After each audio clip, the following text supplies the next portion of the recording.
কি দেখছেন আপনারা? সব একসাথে মুরগিগুলো পানি খাচ্ছে, তাই না? এর একটা কারণ আছে। আমি হচ্ছে আজকে 17 দিন বয়স, তো আমি 3 নম্বর ভ্যাকসিন দিচ্ছি।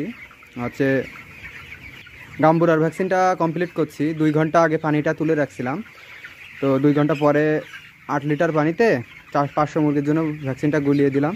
দেখুন কিভাবে খাচ্ছে। হায়েস্ট 5 থেকে 7 মিনিট লাগবে পানিগুলো খাইতে। আপনারা অনেকে ভুল করেন যে পানি দিতে পারেন না, তো অবশ্যই এইভাবে ভ্যাকসিন খাওয়াবেন। 2 ঘন্টা আগে পানিটা তুলে রাখবেন, দিয়ে 8 থেকে 10 লিটার পানিতে 500 মুরগির জন্য গুলাই দেবেন। 5 থেকে 7 মিনিটের মধ্যে সম্পূর্ণ ভ্যাকসিন খেয়ে শেষ করে দেবে। আর অনেকে বলে যে ভাই 2টা ভ্যাকসিন দিলে হয় না। ভাই আমি প্রথম রানীক্ষেত চোখে দিই, দ্বিতীয়টা চোখে দিই গাম্বুরা, তৃতীয়টা পানিতে দিই এবং চতুর্থটা আমি 4টে ভ্যাকসিন অল টাইম করে থাকি। আমি টাকার দিকে তাকাই না। আমার কাছে মুরগি সুস্থ তো আমি সুস্থ। বুঝতে পারছেন আমার কথা? মুরগি সুস্থ তো মহাজন সুস্থ। তো আমি সবসময় 4টা ভ্যাকসিন করি। সবাই চ্যানেলটি সাবস্ক্রাইব করবেন। ধন্যবাদ।